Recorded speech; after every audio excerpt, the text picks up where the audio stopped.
긍휼히 여김 받은 자, 이런 제목으로 말씀해 볼까 합니다. 긍휼은 라함이에요. 라함은 레시잖아요. 레시는 어느 때부터죠? 태초, 그렇죠?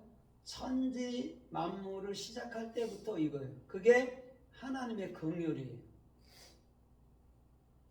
레시는 반드시 우리들에게 그리스도의 생명, 그렇죠? 그리스도의 생명으로 나아가게 해서 하나님의 진리로 완성시키는 거예요. 그래서 라함이라는 거는요, 완성된 말씀이에요. 이 긍휼이라는 라함이 완성된 거예요. 진리로 완성해 놓겠다. 내가 그리스도로, 그리스도의 생명으로 너희 안에 진리로 완성해 놓을 거야가 여러분 라함이라는 긍휼이라는 것이죠. 그래서 긍휼이라는 다른 이름은 뭐죠? 엄마 자궁, 아기 집, 그것도 긍휼이에요. 라함이에요. 그 다음에 성소 또 지성소 안에 보면 가장 깊은 곳에 법궤가 있잖아요. 그 시은 자, 그곳이 긍휼의 자리, 라함이란 말이에요. 법궤는 말씀이죠. 그렇죠? 그러나 말씀을 함축적으로 얘기한다면 긍휼히 여기는 것, 라함. 그래서 그 집, 말씀의 집 베들레헴에서는 그리스도라는 아들만 태어나야 되는 것이죠. 더 쉽게 얘기하면 참된 말만 해야 된다라는 거예요. 율법하고 복음하고 막 섞어서 하면 그건 율법이라고 하나님은 치부한다는 거죠. 우리는 율법에서 완벽하게 십자가에 넘어가고 그리스도라는 복음으로 우리는 나아야 되는 것이죠. 그러면 거기에는 내 행위라는 건 전혀 없고 그리스도의 긍휼, 그리스도의 은혜만 있기 때문에 모든 것이 선하고 의롭고 거룩하고 완성됩니다라고 얘기해 주는 거예요. 그래서 오늘 본문에도 참으로 나는 긍휼히 여길 자에게 긍휼히 여기고 불쌍히 여기는 자에게 불쌍히 여기고, 내가 바로를 세운 것은 긍휼히 여기는 것도 있고 또 강팍해 만드는 것도 있는데 그것은 내 목적에 따라 그렇게 한 거야, 이렇게 얘기해 준단 말이에요. 그러면 모세와 바로만을 봐도 바로를 강팍하게 함으로 말미암아 모세는 10번 동안 그 바로 앞에 가야 되거든요. 그럼 이것을 누가 한 것이죠? 누가 있어요? 10번 동안 바로가 강팍하게 된 게 누가 한 거예요? 예, 하나님이 했단 말이에요. 그러면 바로가 나쁜 거예요? 아니죠. 그렇죠? 좋은 거죠. 그런데 우리 선악을 갖고 있는 우리는 그게 나쁘게 보인단 말이죠.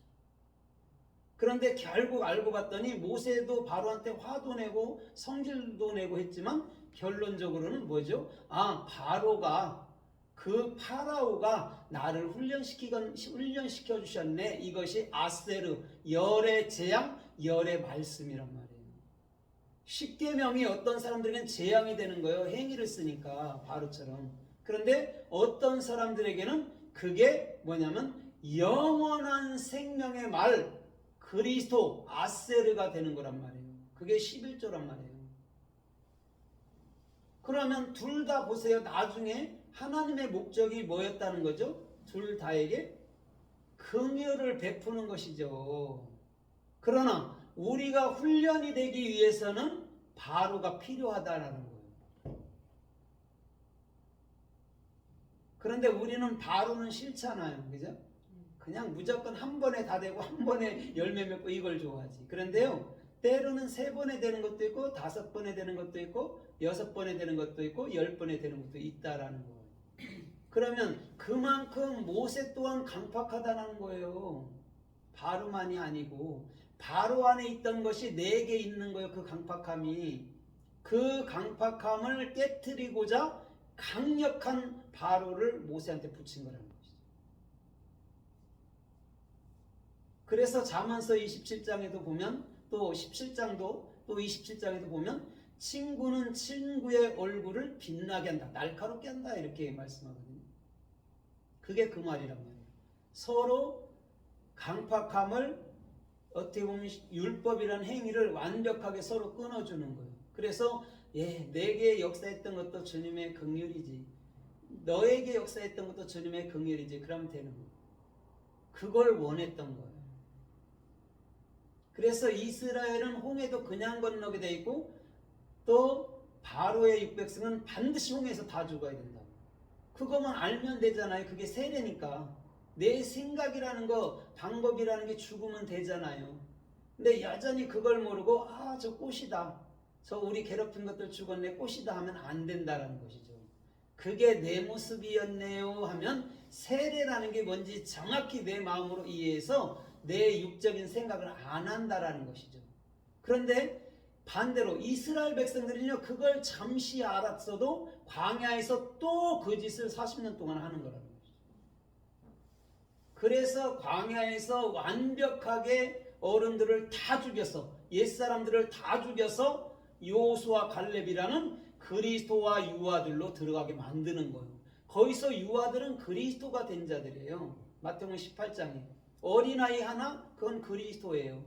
그 자가 천국이다, 이런 거예요. 그리스도가 없이는 절대 천국이 될 리가 없어요. 그래서 마태복음 11장에도 그러잖아요. 이것을 슬기 있는 자들에게 나타내지 아니하고 어린아이들에게 나타내 주심을 감사합니다, 그런다고. 그 어린아이들이 그리스도가 된 자만이 하늘의 비밀을 알게 되는 거라는 것이죠.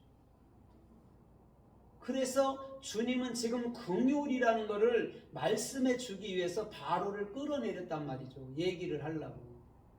모세와 바로는 같아 이꼬로. 그러나 그들은 서로 훈련시켜주면서 서로 긍휼의 자리로 그리스도로 나오는 거야. 이게 오늘 나함이라는 주님의 긍휼하심이라는 것이죠.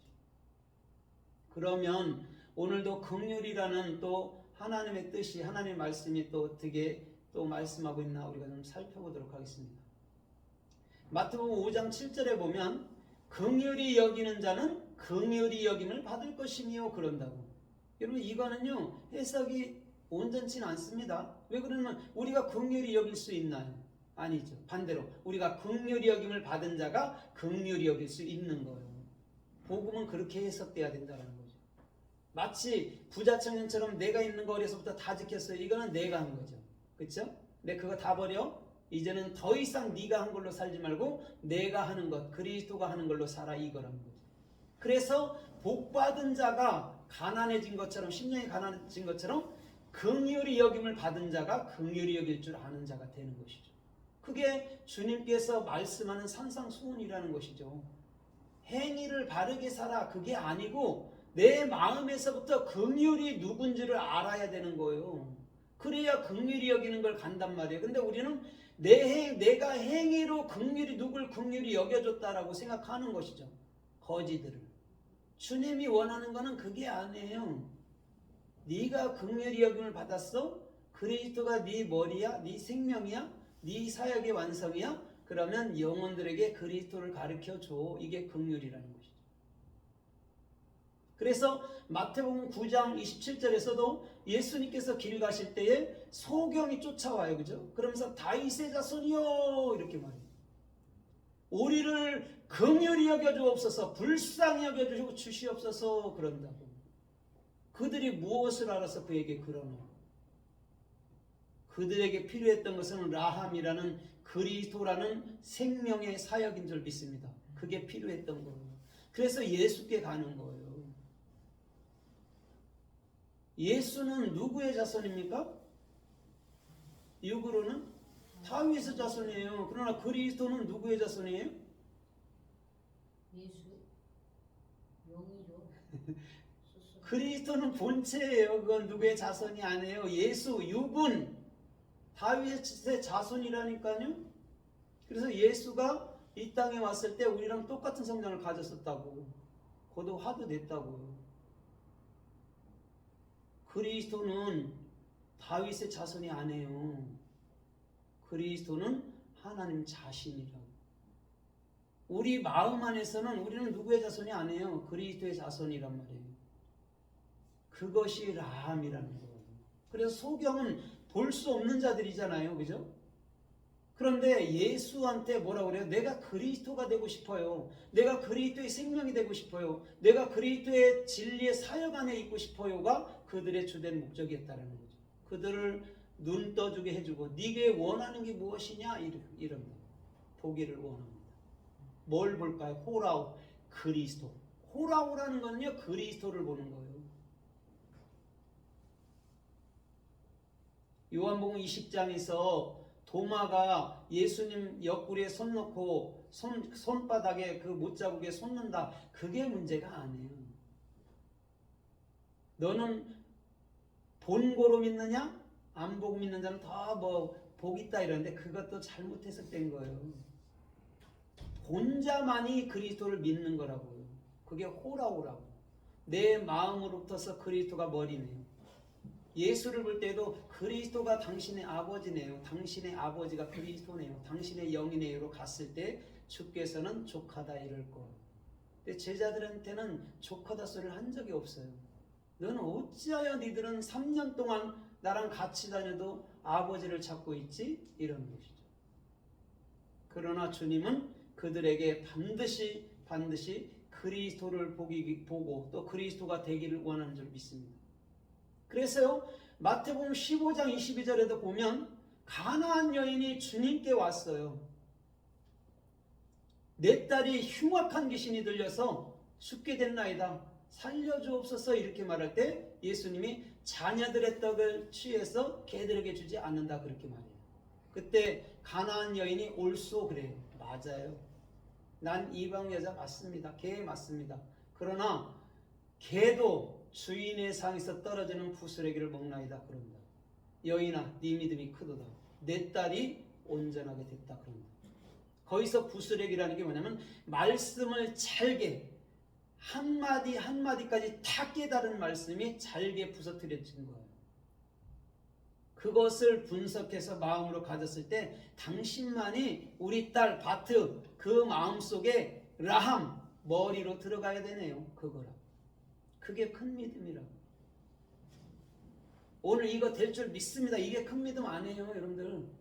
내 안에 긍휼이라는 라함이라는 그리스도가 머리됨이 큰 믿음이라고요. 사업도 잘 될 줄 믿습니다. 그게 큰 믿음이 아니라고요. 그거는 주님의 때에 따라 자동적으로 되는 거예요. 그거는 추구하지 않아도. 주께서 말하는 큰 믿음은 그리스도가 라함, 긍휼로 나의 머리인가를 보는 거예요. 그게 큰 믿음이라고. 주님은 그 여인에게서 그걸 봤다니까. 거기서 개락했다면은 웬만한 사람들은요 막 기분 나빠서 저거 했을 거예요. 당신 아니면 안 될까요? 이러고 갔을 거예요. 그러나 그 여인은 정확히 예수님의 의도를 파악한 것이죠. 자기가 율법주의자라는 거 시인한 거예요. 난 아무것도 할 수 없어요. 내 딸이 흉악하게 들렸는데 내가 할 수 있는 게 없네. 그러나 당신이 떨어뜨리는 그 말씀, 빵 부스러기, 참된 말씀을 내 마음으로 간직하니까 그게 되네요. 이 소리라고. 그래서 마태복음 17장에서도 17장 14절로 25절까지도 쭉 읽어보면요.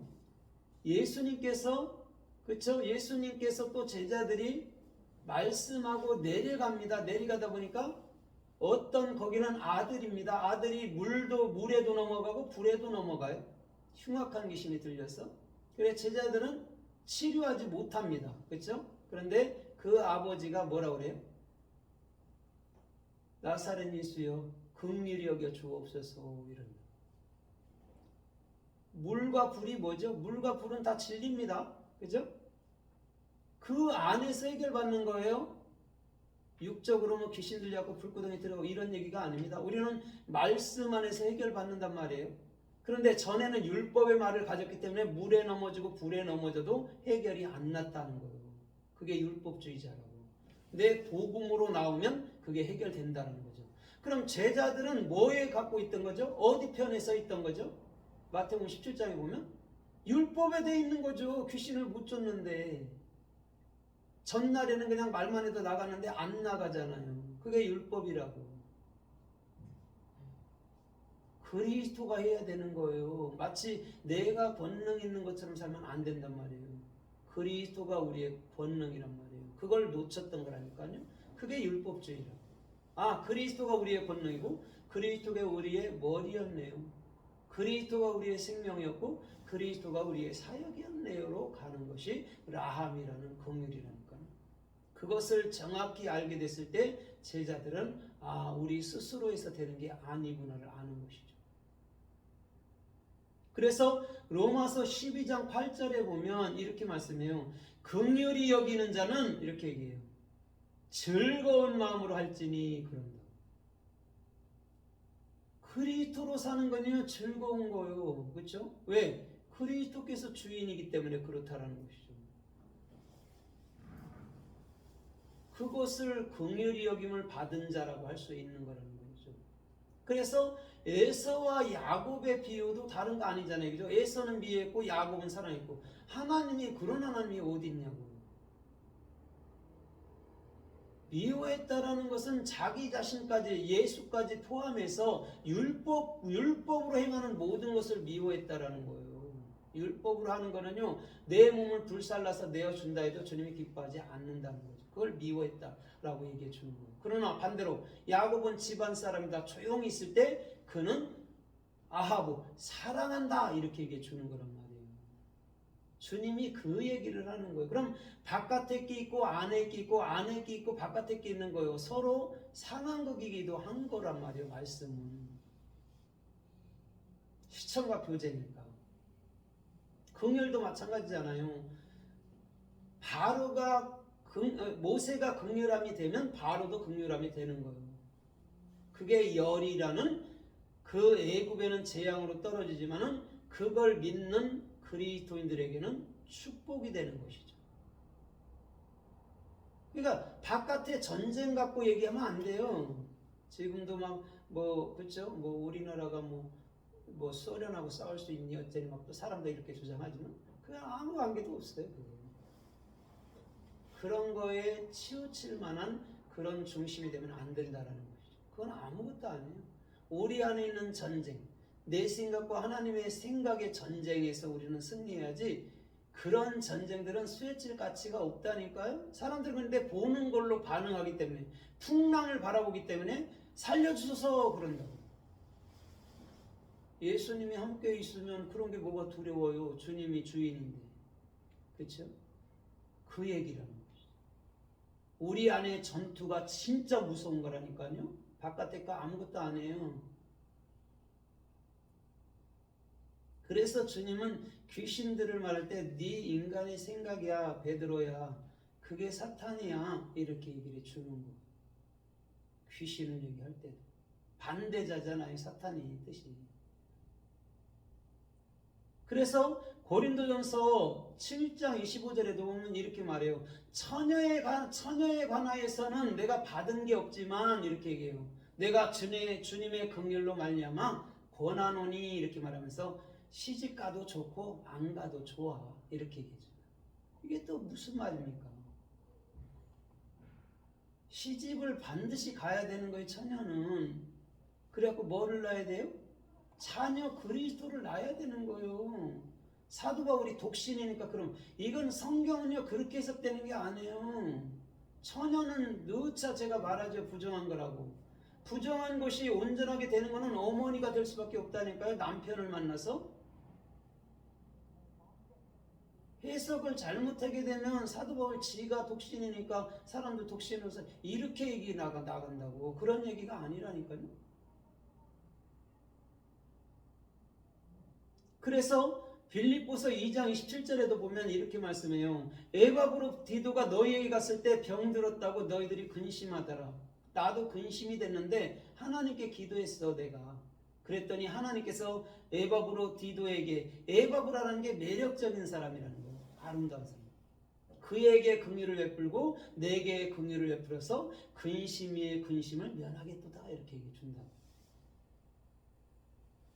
에바브로디도 겉으로 올 때는 아름답죠. 신앙생활 열심히 하니까. 그런데 그에게 질병을 줘서 그로 하여금 난 안 되네요. 지금까지는 내 행위로 했었네요. 그것을 알게 된 거라고. 그래서 그걸 치료받은 걸 얘기를 하고. 그래서 사도 바울도 근심에 근심을 면했고 에바브로도 또 그를 참으로 영접했던 여러분 제자들도 근심을 면하게 한 것이죠. 면하게 된 것이죠. 그게 긍휼이라는 거죠.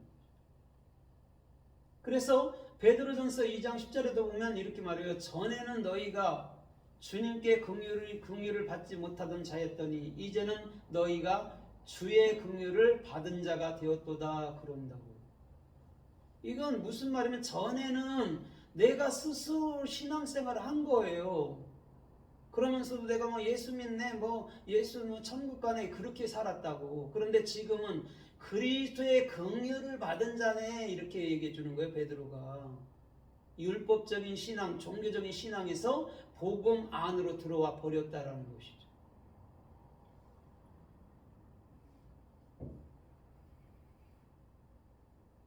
그래서 창세기 43장 14절에도 보면 이렇게 말씀해요. 주께서 너희에게 긍휼을 베푸사, 야곱이 그러면서 긍휼을 베푸사 이렇게 말해주면서 내가 베냐민을 잃으면 잃으리라 그런다. 이게 무슨 말입니까? 베냐민을 잃으면 내가 다시 찾는단 말이에요. 내가 그토록 아꼈던 그 베냐민 내어줘야 되잖아요, 십자가에. 그렇죠? 십자가에 내어줄 때 그를 잃어버리는 게 아니라 다시 찾는 거라고. 그냥 야곱이 그거 하나 잃어버릴까봐 이러면 그런 얘기가 아니라고요. 야곱은 진리를 굉장히 율법에서부터 훈련받아서 진리를 알고 아는 자란 말이에요. 그런데 우리의 교훈을 위해서 그렇게 기록해 놓은 거라는 것이죠. 그들에게 긍휼을 베푼 자들이 야곱에게 긍휼을 베풀지 않겠어요? 천만인의 압인데. 그런 얘기가 아니라 정확히 내가 베냐민이라는 예수를 잃으면 그리스도라는 새로운 베냐민을 갖게 된다라는 뜻이에요. 그게 잃으면 잃으리라 그런 뜻이라고. 이루어진 걸 알아야 새로운 걸 받아들이잖아요. 그렇죠? 마치 가론에다가 예수를 팔아야 그리스도를 받을 거 아닙니까? 도로. 그 얘기를 야곱을 통해서 주님은 하고 계시다라는 것이죠. 그래서 창세기 49장 25절에도 보면 이렇게 말씀해요. 요셉에 대한 축복에 대해서 이렇게 말해요. 너는 하늘의 복과 땅의 원천 기품의 복을 받으리라 이렇게 말하면서 또 뭐라고 그래요? 태의 복을 받으리라 그런다. 거기서 태가 라함이라고. 태 모태 알죠? 자궁의 태 그거란 말이에요. 그게 라함 긍휼이란 말이에요. 요셉에게는 그 긍휼이 있단 말이에요. 그리스도가. 그래서 요셉에게는 예수님도 봐야 되고 그에게서는 그리스도라는 영원한 본체 하나님도 읽어내야 된단 말이에요. 요셉한테서. 그래서 요셉이 애굽 온 땅을 두 번째 바로의 두 번째 병거에 타서 온 땅을 순찰하니라 그런다고. 바로의 두 번째 병거가 그리스도잖아요. 바로의 첫 번째 병거는 예수였고 그것을 말씀해 주는 것이죠. 그래서 출애굽기 33장 19절에서도 주님은 이렇게 말씀해요. 내가 은혜 줄 자에게 은혜 주고 긍휼히 여길 자에게 긍휼히 여기리라 그런다고. 그런데 모세가 그 전에 뭐라고 해요? 주님 저 백성들의 죄를 용서해 주옵소서, 저들을 구원해 주옵소서 이렇게 말할 때 그때 내가 은혜 줄 자에게 은혜 주고 긍휼히 여길 자에게 긍휼히 여긴다는 거예요. 여러분들 실상 은혜, 헨과 긍휼이라는 라함이 같은 단어예요. 긍휼은 앞에 레시라는 그리스도가 붙어있는 것이고 헨이라는 은혜는 그리스도의 생명만 붙어있는 거예요. 규정된 상태를 은혜라고 얘기해 주는 거예요. 그리스도의 생명. 그걸 요한이가 갖고 있는 거예요. 요한나도 갖고 있고 안나라고 말하는 거 있잖아요. 한나라고 말하는 거 그거 거기에도 갖고 있다고 은혜를.